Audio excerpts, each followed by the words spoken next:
네, 이번 시간에는 저희 2장입니다. 생명보험의 이해 같이 한번 살펴볼 건데요. 이 생명보험의 이해는 여러분이 모집인 시험에서 다루어졌던 내용들이 대부분 나오기 때문에 그 염두에 두시고 그 정도로 학습해 주시면 무리는 없을 것 같습니다. 첫 번째 생명보험 산업의 현황인데요. 시험에 거의 나온 적이 없기 때문에 최근 데이터니까 우리 사업 실적은 어떤지, 규모는 어떤지, 변액보험은 어떻게 판매가 되고 있는지 참고로 보시면 될 것 같고요.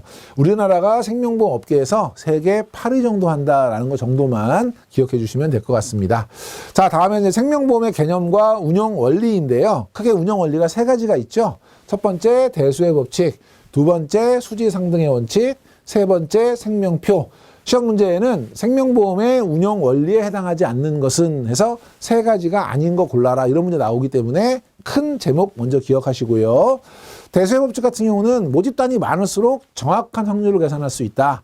그리고 생명보험에서는 정확한 확률, 필요한 게 위험률이죠. 그래서 다수의 계약자가 있으면 위험률을 정확하게 계산할 수 있고 그 위험률을 가지고 보험료를 정확하게 산출할 수 있기 때문에 안정성을 높일 수 있다. 이런 개념이에요.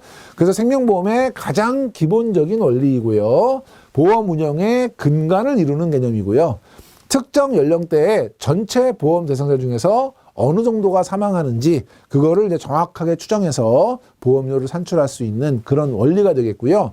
이렇게 쭉 설명해 놓고 얘는 누구냐? 대수의 법칙이다. 맞출 수 있도록 정의를 잘 기억해 주시고 수지상등의 원칙은 들어올 수 나갈지니까요. 들어오는 돈과 나가는 돈이 서로상 같을 등 같아지는 수준에서 최적의 보험료가 만들어진다. 이런 원리인 거죠. 그래서 들어오는 돈은 보험료 총액이 될 거고요. 나가는 돈은 지급 총액인데 지급액은 결국 사고에 대한 보험금하고요. 사업을 영위하기 위한 사업비를 합한 요 지급 총액이 같아지는 건데 요거는 보험계약 전체적으로 같다는 거죠.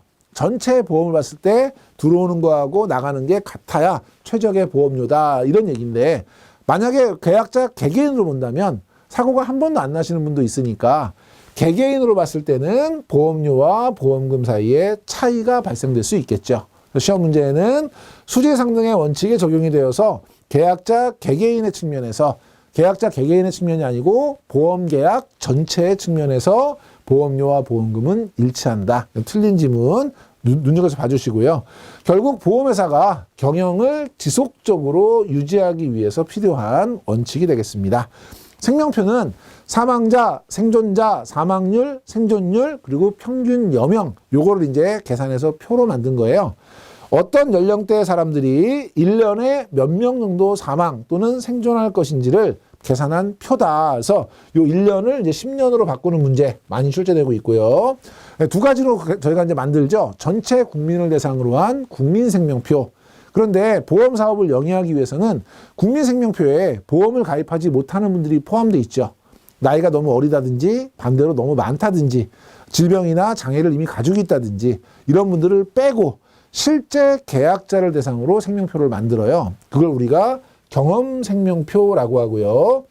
보험 사업을 영위할 때는 경험생명표를 기준으로 한다. 그래서 밑에 생명보험의 보험료 산출을 위한 기초통계의 역할을 하는 것이고 최근에 사용하고 있는 것은 2019년 4월부터 제9회 경험생명표를 사용하고 있다는 것도 같이 기억해 주셔야 되겠습니다. 자, 보험료 산출하는 방식은요. 3이원 방식. 그래서 밑에 보시면 영업보험료는 크게 순보험료와 부가보험료로 나뉘죠. 순보험료는 보험 사업을 영위하기 위해서 순수하게 필요한 보험료. 어떤 게 있을까요? 사고가 났을 때 보상을 하기 위한 위험보험료하고요. 환급금을 돌려드리기 위해서 적립을 해야 되는 저축보험료. 요 두 개가 이제 순보험료고 거기에 이제 사업비 개념의 부가보험료가 이제 추가가 되는 거죠. 그럼 이런 보험료를 계산할 때 이 각각 세 가지가 어떻게 결정이 되는지 이 이원별로 보험료를 산출하는 방식이에요. 위험보험료는 뭘로 산출하냐면 사고가 얼마나 많이 날 거야. 그래서 우리 예정 위험률이라는 걸로 산출하고요. 저축보험료는 얼마의 이자로 적립을 할 거야. 그래서 예정 이율이라고 하는 걸로 이제 산출하고요. 부가보험료는 사업비가 얼마나 들어. 그래서 예정 사업비율을 가지고 보험료를 산출하는 방식이죠. 그래서 예전에는 이 방식을 사용했었는데 이 3위원 방식의 문제점은 이자율이 다 똑같다는 거죠. 예정 위험률도 어차피 생명표를 기준으로 하기 때문에 다 똑같고 사업 비율이 약간 달라질 수 있는데 사업비가 많이 들기 때문에 우리는 똑같은 보험인데 비싸요. 이렇게 영업을 못 하잖아요. 3-2원 방식으로는 각각의 보험회사들이 차별화된 보험을 개발하는데 한계가 있었다는 거예요. 그래서 지금은 이 방식을 사용하지 않고요. 3년 이하의 단기 상품 위주로 사용하고 있다. 밑에 보시면 예정 위험률, 예정 이율, 예정 사업 비율인데 얘는 올라갔을 때 어떻게 돼? 보험료가. 이게 중요해요.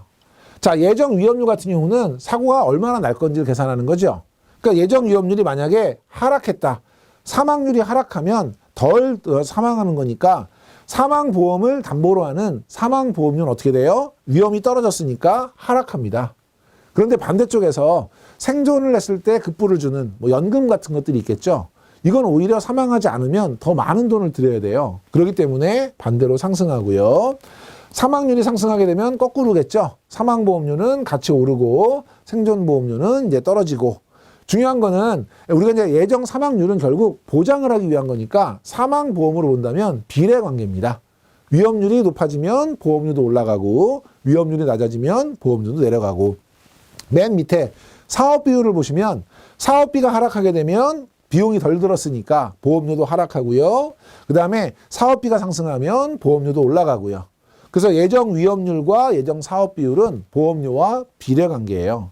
중요한 건 예정 이율인데요. 얘는 반비례 관계거든요. 그래서 요게 시험에 잘 나옵니다. 잘 기억하셔야 되는데 예정 이자율이 하락했다. 그럼 만기에 돌려드려야 되는 돈은 정해져 있는데 이자율이 떨어지면 굴려서 그 돈을 만드는 게 어려워지죠. 그렇게 처음에 내는 돈, 굴러가는 돈을 많이 내야 돼요. 보험료가 오히려 올라가게 되고요. 이자율이 상승을 하게 되면 굴려주기가 쉽죠. 그러니까 보험료를 적게 내도 되는 거죠. 보험료는 오히려 하락합니다. 반비례 관계이기 때문에 예정 이율과 보험료의 관계, 이게 시험에 많이 나오고 있어요. 여러분 잘 기억해 주시고. 자, 그 다음에 이제 3위원 방식의 이런 한계점을 좀 극복하기 위한 것이 현금 흐름 방식이에요. 지금 사용하고 있는 방식이기 때문에 시험에 자주 나오고요. 2009년 12월에 보험업법 시행령 개정으로 이 제도가 도입이 됐고 2013년 4월 이후는 이 방식에 따라서 산정을 합니다. 그래서 이 방식을 한마디로 요약을 하면 예정 기초율, 그 세 가지 기초율 이외에 각각의 보험회사별로 차별화할 수 있는 다양한 요소들을 추가하는 거예요. 예를 들면 계약 유지율이라든지 판매량이라든지 목표 이익이라든지 자산 운용 수익률이라든지 이런 다양한 요소들이 첨부되는 겁니다. 그래서 회사별로 보험료가 차별화될 수 있고요. 회사별로 다양한 옵션이나 보증 같은 것들이 부여된 이런 상품들이 이제 개발되는 걸 기대하고 목적으로 만들어진 제도입니다. 비교를 해보면 3-2원 방식은 위험률, 이자율, 사업비율 3-2원으로 가정을 하지만 현금흐름 방식은 3-2원 방식을 포함하고요. 가끔 시험에 3-2원을 제외한이라고 지문이 나오기도 합니다. 포함하는 거예요. 거기에 추가하는 거예요.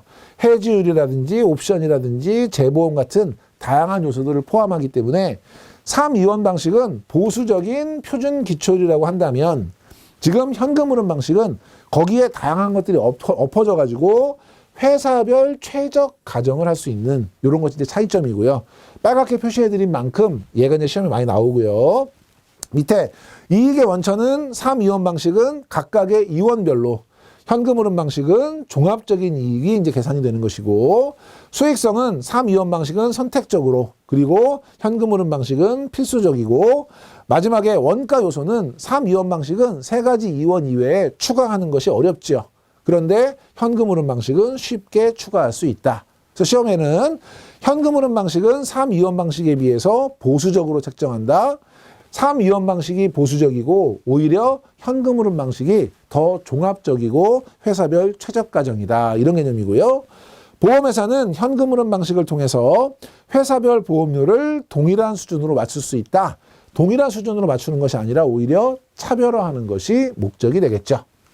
자, 다음에 책임준비금인데요. 책임준비금은 장래에 지급하는 보험금, 환급금, 배당금을 충당하기 위해서 계약자부터 받은 순보험료의 일부를 적립하는 거예요. 그래서 밑에 보니까 평준보험료라는 개념이 나오는데 사람은 나이를 먹을수록 위험이 커집니다. 젊을 때는 위험이 천천히 커지다가 특정한 나이가 되면 확 올라가게 되거든요.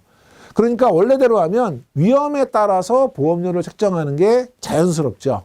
그래서 그 보험료를 자연보험료라고 해요. 이 자연보험료의 문제는 사람은 나이를 먹을수록 경제력이 약해지는 것이 인지산정인데 위험료는 계속 커지니까 나이를 먹을수록 보험료를 더 많이 내야 된다는 문제점이 있고요.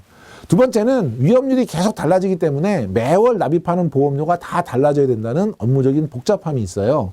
그렇기 때문에 저희가 평균보험료 같은 금액을 받는 거죠. 논리는 요 구간에서는 요만큼만 내셔도 되는데 이만큼 내세요.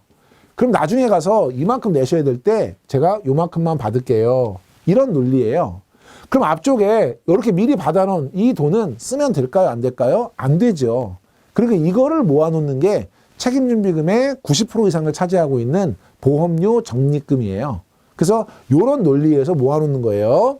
계약 초기 평균 보험료로 수령한 수입 보험료 중에서 보험금을 지급하고 남은 부분은 쓰지 말고 적립을 해뒀다가 계약 후반기에 지출이 수입을 초과하게 될 때 위험률이 커지니까 초과하겠죠. 이때 사용하는, 그렇게 하기 위해서 모아놓는 돈이다. 보험회사 입장에서는 언젠가는 지불해야 되는 부채인 것이고요. 계약을 해지할 때 해지 환급금의 기준이 되는 그런 돈이 책임준비금입니다. 자, 책임준비금의 구성인데요. 시험에 자주 나오고 있어요. 그래서 여러분이 매칭을 하는 정의와 구성을 매칭하는 것도 나오고요. 책임준비금의 구성으로 보기 어려운 것은 할 때 제일 많이 나오는 건 미상각 신계약비. 미상각 신계약비는 책임준비금과 상관없는 돈이다. 기억해 두시고요. 첫 번째가 우리 평균보험료하고 자연보험료의 차이 갖고 있어야 되는 거. 책임준비금의 90% 이상 대부분을 차지하고 있는 게 보험료 적립금이고요. 그래서 얘가 시험에 많이 나오고 시험에는 지급준비금이 가장 비중이 높다. 이런 질문 많이 나와요. 지급준비금이 아니고 보험료 적립금이다. 미경과보험료 적립금은 위험 보증 기간이 안 지났어요. 그러면 남아있는 기간 동안에 그 위험 보험료에 대해서는 쓰면 안 되는 거죠. 고객이 해약하러 오시면 돌려드려야 되는 돈이에요. 그러니까 보장 기간이 경과하지 않은 돈은 가지고 있어야 돼요. 그게 미경과보험료 적립금이고요. 지급준비금은 사고가 났어요. 그러니까 지급 사유가 발생을 했죠. 그러면 지금 내가 드리지 않았지만 드려야 될 돈이에요. 그래서 지급을 해야 되거나 아니면 지급해야 될 걸로 추정되는 돈인데 아직 나가지만 않았지 나갈 돈이라는 거예요. 그래서 지급하지 않은 돈, 이거는 갖고 있어야 돼요. 이게 지급준비금인데 이 정의를 물어보는 문제가 자주 출제되고 있고요.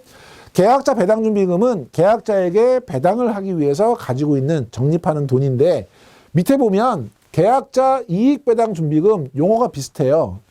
배당준비금을 초과해서 이익이 난 부분을 더 준비한다는 의미에서 이익배당준비금이라고 합니다. 그래서 장래 배당을 목적으로 위에 있는 계약자 배당준비금 외에 추가로 적립하는 금액이고요. 이익이 나야 되기 때문에 영업 성과에 따라서 총액으로 적립이 됩니다.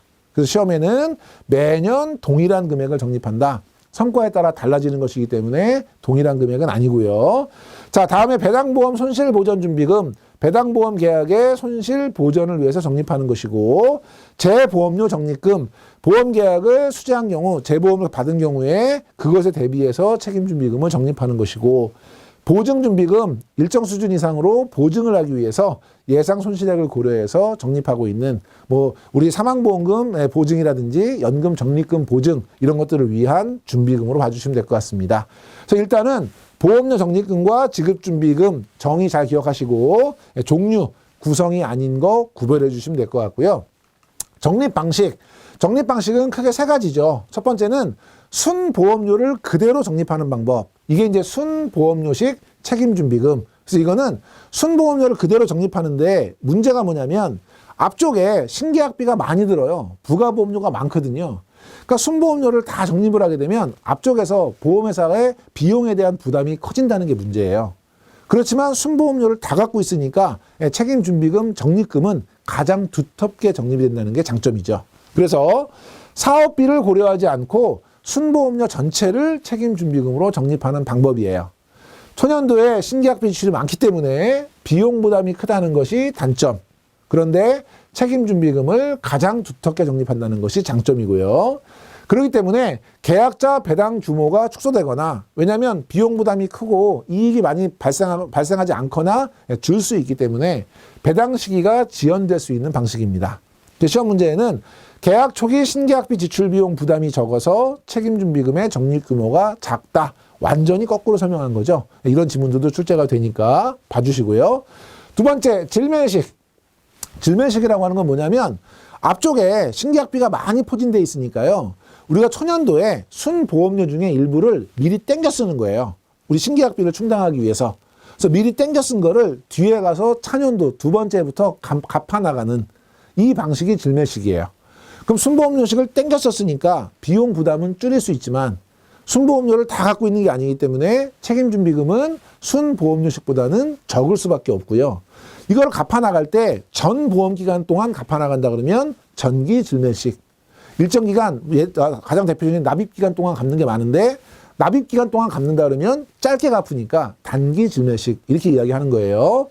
초년도에 신계약비를 순보험료에서 대체해서 땡겨 써서 사용하고 차년도 이후 부가보험료로 대체하는 방식. 보험기간 내내 갚으면 전기질면식, 짧게 갚고 끝나면 단기질면식으로 구분하고요. 순보험료식에 비해서는 적립규모가 어떻다? 적다. 이게 이제 제일 중요하고요. 밑에 보면 순보험료식 책임준비금보다 적립규모가 두터운 것이 장점이다. 잘못된 설명이고, 밑에 해약환급금식 책임준비금은 해약환급금을 책임준비금으로 준비하는 거예요. 해약환급금은 순보험료에서 빠져요. 뭐가 빠지냐면 상각하지 못한 미상각 신계약비 이런 걸 빼고 해약환급금으로 나가거든요. 그러니까 해약환급금으로 적립하더라도 순보험료식보다는 적립규모는 작을 거고요. 해약환급금하고 질면식은 절대적으로 뭐가 크다 작다 비교하기는 어려운 거고요. 자, 그래서 해약환급금을 책임준비금으로 적립하는 방식이고요. 해약환급금은 순보험료에서 미상각 신계약비 등을 공제한 것이기 때문에 적립규모는 순보험식보다 작다. 그래서 일단 제일 중요한 건 각각의 내용을 설명해 놓고 얘는 어떤 방식이냐. 특히 이번에 해약환급금식이 추가가 됐기 때문에 염두에 두고 봐주시고요. 누가 제일 적립규모가 두텁냐? 순보험료식이다. 이게 이제 가장 많이 나오는 지문입니다. 챙겨두시고. 자, 생명보험은 크게 주계약과 특약으로 구분이 되죠. 주계약은 보험계약에서 기본이 되는 중심적인 계약, 보장 계약을 얘기하고요. 가장 기본적인 특징을 나타내는 것이고 계약이 성립되는 기본이다. 무슨 얘기냐면 주계약 하나만으로 계약이 성립이 되느냐? 된다는 거예요. 주계약만으로 성립이 가능하다. 시험 문제에 주계약만 가지고는 성립되지 않는다. 반대로 특약은 주계약이 없이 계약 성립이 안 되는 거거든요. 그러니까 주계약으로 성립하니까 주계약이 없으면 계약 성립이 안 되는 거예요. 그러니까 특약만 가지고도 계약이 성립된다. 이 지문은 틀린 겁니다. 자, 밑에 특약은 특별약관이라 그래서 크게 세 가지로 구분을 해요. 하나는 주계약과 밀접한 관련이 있어서 항상 주계약과 결합해서 가입해야 되는, 이걸 우리가 의무 부가 특약이라고 하고요. 두 번째, 보장을 확대하기 위해서 더 많이 보장받기 위해서 돈을 더 내고 선택하는 선택 특약이라는 것이 있고, 세 번째, 보험료를 더 내는 건 아니지만 계약자 편의를 위해서 가장 대표적인 것이 뭐 자동이체 특약 같은 것들이죠. 이런 것들이 이제 제도성 특약인데, 특약은 주계약을 유지하는 조건으로 추가하거나 해약할 수 있어요. 그러니까 주계약 없이 단독으로는 성립이 안 된다는 것이고, 주계약을 해약하면 특약은 자동적으로 해약이 됩니다. 그래서 시험 문제에 특약만으로도 성립이 가능하다. 이런 문제 많이 출제되고 있고요. 다음에 이제 분류인데요. 생명보험 상품의 분류는 일단 분류 기준을 여러분이 염두에 두시는 게 좋을 것 같고요. 각각의 상품에 대해서 깊은 내용이 출제되지는 않으니까 어떤 카테고리에 어떤 상품들이 있다라고 하는 분류 종류만 기억해 주시면 될 것 같아요. 사고에 따라서는 생존보험, 살아있으면 지급하는 보험이죠. 사망을 하면 지급을 안 하는 보험인데 연금보험, 교육보험 이런 것들이 해당이 되고요. 사망보험은 거꾸로 사망하면 지급하고 생존해 있을 때는 지급하지 않는, 그래서 정기보험, 종신보험 이런 것들이 있고요. 예, 두 개를 섞어 놓은 거죠. 보장기능과 저축기능이 합쳐져 있는 요게 이제 생사혼합보험으로 구분합니다. 시험 문제에는 연금이 개시돼서 연금을 지급받는 기간을 제1보험기간이라고 한다. 여러분이 이미 모집인 시험 다 공부하셨으니까 기본적인 내용이죠. 보험료를 납입하고 보장을 받는 기간이 제1보험기간, 연금 지급이 개시되면 제2보험기간이라고 하죠. 틀린 지문이고요. 보험 가입의 주 목적에 따라서 보장성 보험과 저축성 보험으로 구분하죠. 보장을 받기 위한 보장성 보험은 기준 연령 조건, 40세의 전기납, 이게 이제 기준 연령 요건인데, 생존 시 지급되는 보험금 합계액, 나중에 받는 보험금이죠. 이게 납입보험료, 내가 낸 돈을 초과하지 않는 보험.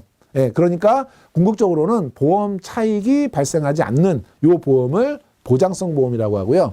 반대로 저축성 보험은 생존 시 지급되는 보험금 합계액이 납입보험료보다 커서 보험 차익이 발생하는 것을 저축성 보험이라고 합니다. 요거는 누가 더 크냐 작냐 여기에 포커스 맞춰서 봐주시고, 기타 분류에서는 계약자 배당 여부에 따라서 배당보험과 무배당보험, 회사의 위험 선택 단위에 따라서 개인보험과 단체보험, 보험료 재산출 여부에 따라서 갱신보험과 비갱신보험, 그 다음에 계약 체결 당시에 보험금이 확정되어 있는지 여부에 따라서 정액보험, 실손보험 이렇게 나누죠. 시험 문제는 요 두 개가 비교돼서 시험에 많이 나오는데 이런 식으로 나옵니다.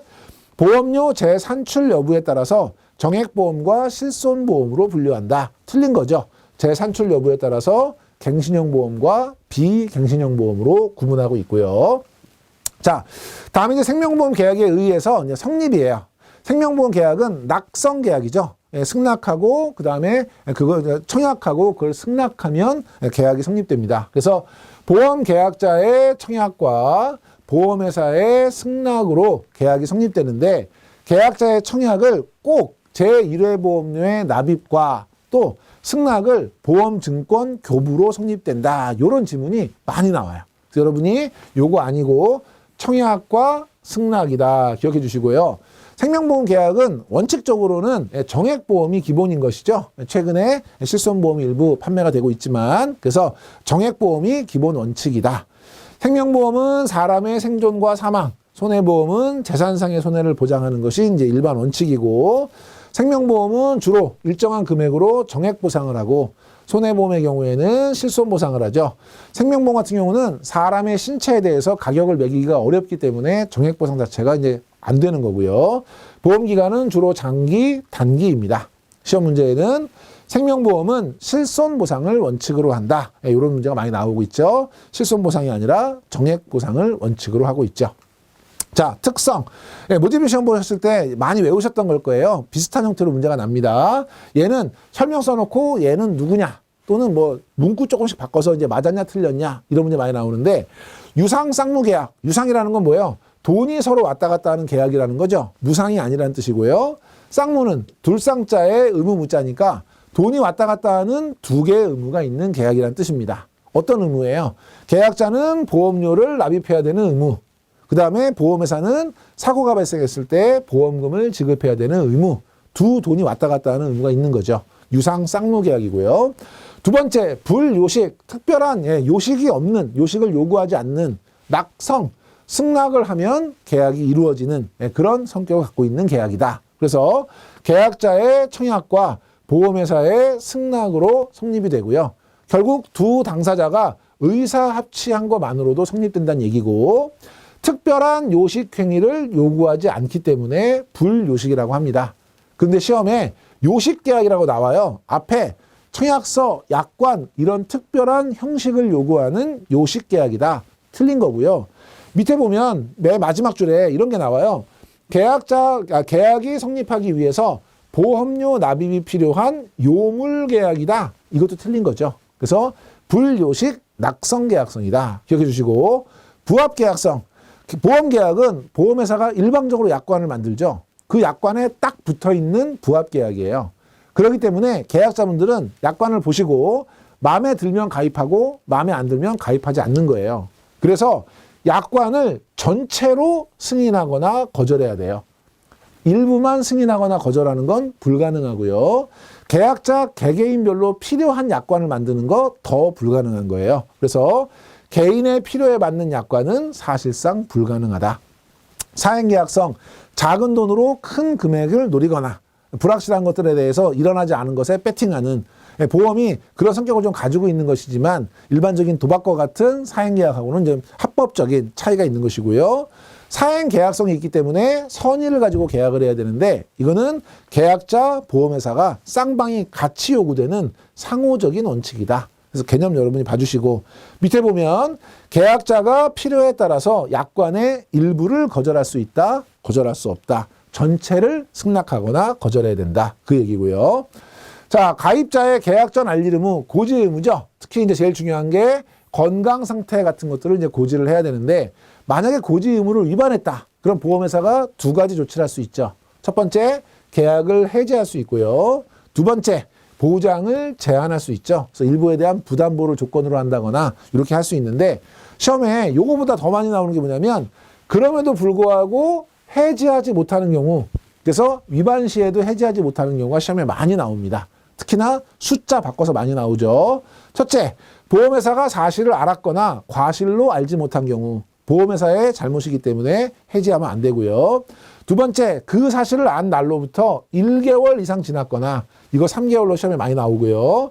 보험금 지급 사유가 발생하지 않고 2년, 이것도 1년으로 시험 문제 많이 나오고요. 그 사실을 알았으면 1개월 안에 해지를 하든 보장 제한을 했어야 되는데 아무것도 안 한 거니까 보험회사가 업무를 해태한 것이죠. 그렇기 때문에 해지하지 못하도록 하는 거고 계약을 체결한 날부터 3년, 이것도 뭐 2년, 5년 바꿔서 문제 많이 나고 있고요. 보험회사가 건강 상태를 판단할 수 있는 기초 자료에 따라서 승인한 경우 가장 대표적인 게 건강검진 같은 걸 통해서 승인했다면 이거는 계약자가 충분히 고지 의무를 다한 것으로 보고 해지할 수 없도록 하는 것이고요.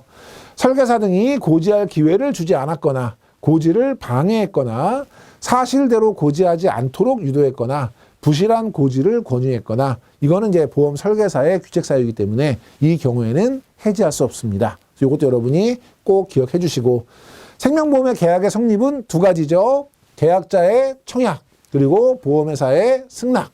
아까 말씀드린 것처럼 청약은 일회보험료 납입, 승낙은 증권 교부로 많이 바꿔서 내기 때문에 잘 챙겨두시고 청약은 서면 또는 구두 모두 가능하고요. 실제 거래에서는 청약서가 많이 활용이 되죠. 그래서 시험 문제에 아주 가끔 보험계약의 청약은 서면으로만 가능하다. 틀린 지문입니다. 챙겨두시고요. 자, 철회. 계약을 했는데 도로 물르는 걸 우리가 철회라고 하죠. 보험계약의 증권을 받은 날로부터 15일 이내, 보험계약의 청약을 한 날로부터 30일 이내에 계약을 철회할 수 있는데 이것도 역시 마찬가지로 그럼에도 불구하고 철회를 하지 못하도록 철회가 인정되지 않는 계약이 있죠. 이게 이제 중요해요. 첫 번째 진단계약이에요. 진단이 되게 복잡할 텐데 그것까지 다 받으면서 계약한 건데 이걸 충동적으로 계약했다고 보기 어렵다라는 것이고 전문 보험 계약자는 기관 투자자들이잖아요. 국가나 기관이나 뭐 연금 기금이나 이런 것들인데 이 기관 투자자들은 충동적인 가입 자체를 안 하는 것이고 보험 기간이 1년 미만인 계약은 필요한 기간만 계약을 가입한 척해서 보험 받고 아무 일 없으면 반납하고 이런 일이 벌어질 수 있기 때문에 요 세 가지는 철회를 허용하지 않습니다. 그래서 진단계약, 전문보험계약, 보험기간 1년 미만인 계약 꼭 기억하시고 시험 문제에 이런 계산 문제가 또 자주 나와요. 그래서 여러분이 보시면 청약일이 7월 1일이고요. 청약일이 7월 1일이에요.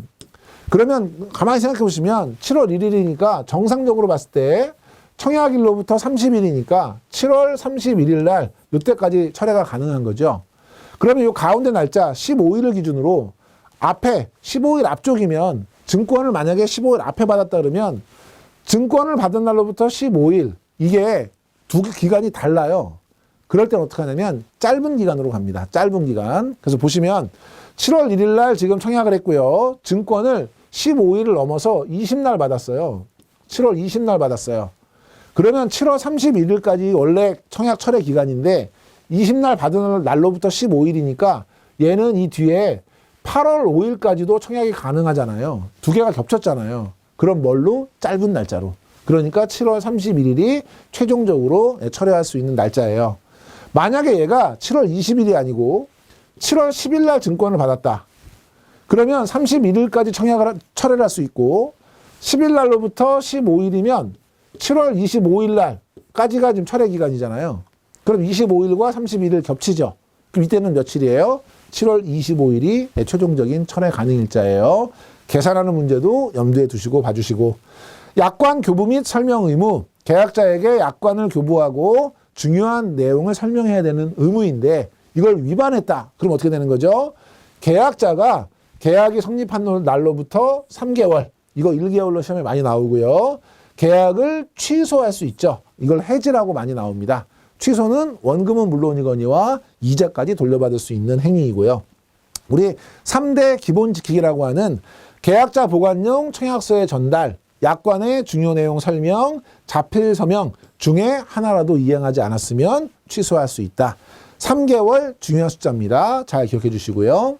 자, 보험계약의 무효. 이거는 이제 원래 있는 거였는데 우리 변액보험 책에는 들어있지 않다가 이번에 새로 들어온 부분이에요. 여러분이 모집인 공부하시면서 이미 다 공부하셨으니까 무효라는 건 뭐예요? 원래 계약이 성립이 안 돼야 되는. 그래서 효력 자체가 없는 계약이에요. 그러니까 납입한 보험료 전부 다 돌려주고 계약은 없던 걸로 치는 거죠. 그래서 어떤 경우에 무효가 되느냐? 얘가 주로 시험에 나오겠죠. 타인의 사망을 보험금 지급 사유로 하는 계약인데 그 피보험자의 동의가 없는 경우. 이때 이제 조심하실 거는 직계 가족이 동의한 건 괜찮다. 틀렸고요. 배우자가 동의한 건 동의로 인정한다. 안 되는 거고요. 만 15세 미만 심신상실, 심신박약자를 피보험자로 하는 사망보험 계약도 무효예요. 이것도 만 15세 미만이라도 부모가 동의하면 괜찮다. 안 되고요. 심신박약자라도 친권자나 후견인이 동의하면 괜찮다. 안 되는 거고요. 계약 체결 시 피보험자 나이에 미달했거나 초과한 경우에는 무효로 봅니다. 그래서 무효의 사유 다시 한번 정리해 두시고, 계약 내용의 변경의 핵심은 뭐예요? 보험회사의 승낙을 얻어서 변경할 수 있는 거죠. 회사가 승낙하지 않으면 변경할 수 없는 거예요. 종목, 기간, 납입주기, 납입방법, 납입기간, 가입금액, 계약자 다 변경할 수 있는데 포인트는 승낙을 받아야 되는 거고요. 다만 승낙을 받지 않아도 되는 경우가 있죠. 그게 뭐예요? 수익자를 변경할 때는 승낙 없이 가능하다. 그래서 둘 중에 하나가 나와요. 여기처럼 계약자는 보험회사의 승낙 없이 보험 종목을 변경할 수 있다. 이거는 승낙 없이면 안 되니까 틀린 거고, 또 하나는 수익자를 변경할 때 반드시 승낙을 받아야 된다. 이것도 틀린 거고요. 보험료 납입. 1회 보험료를 납입하면 책임이 개시되는 거죠. 그래서 보험회사의 책임은 증권 교부 시점부터 개시된다. 틀린 거고요. 만약에 보험료를 내야 되는데 안 내셨다. 그러면 14일 이상 납입 최고를 하고요. 납입 최고까지 돈을 안 내시면 납입 최고 기간이 끝나는 날에 다음 날. 근데 시험에는 끝나는 날로 많이 지문이 나오죠. 예, 계약이 해지가 됩니다. 자, 해지가 된 것을 다시 살리는 것을 우리가 부활이라고 하죠.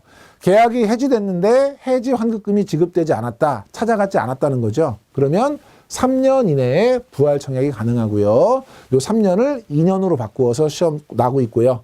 강제 집행, 우리 강제 집행, 압류, 담보권 실행, 체납 처분 이런 것들을 하면 가지고 있는 보험 계약이 이제 그 해지가 되는 거죠. 그래서 그 채권자들이 가져가는 거예요.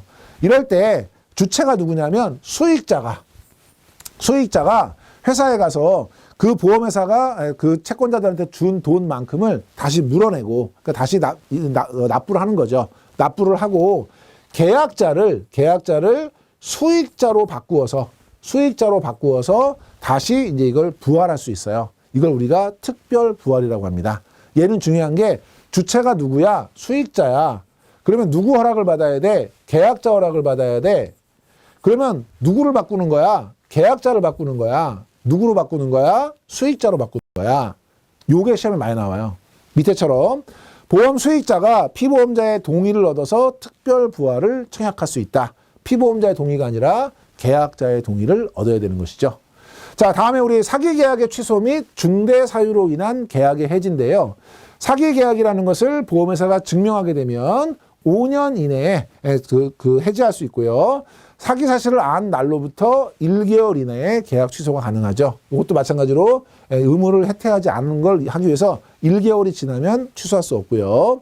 보험금 지급 사유를 고의로 발생시켰거나 서류나 증거를 위조, 변조했거나 이런 걸 안 날로부터 1개월 이내에 해지가 가능하고요.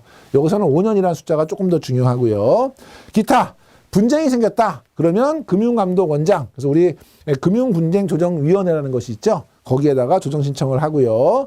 피보험자의 서면 동의, 우리 타인을 이제 피보험자라고 하는 생명보험 계약인 경우에 반드시 피보험자 동의를 받도록 하고 있잖아요. 그 동의를 언제든지 피보험자가 원하면 장래를 향해서 철회할 수 있다. 그래서 언제든지 철회할 수 있다는 게 중요하고요. 뭐 언제로부터 며칠까지 이런 거 없어요. 언제든지 철회할 수 있고, 보험회사가 제작한 안내 자료의 효력은 약관하고 안내 자료가 내용이 다르다. 이럴 경우에는 계약자에게 유리한 내용으로 해석한다. 요거는 뭐 일반적인 얘기니까 잘 기억해 주시고요. 분쟁 조정을 생명보험협회에서 한다. 이런 문제가 또 자주 나오고 있으니까 참고로 봐주시면 되겠습니다. 자, 이렇게 해서 이번 시간에 우리 생명보험의 모집인 시험에서 여러분 다루었던 내용들 쭉 한번 리뷰를 했고요. 다음 시간에는 우리 이제 생명보험의 2의 두 번째 시간으로 세금에 관련된 부분을 한번 같이 살펴보도록 하겠습니다. 이번 시간에 강의 들으시느라고 수고 많이 하셨습니다.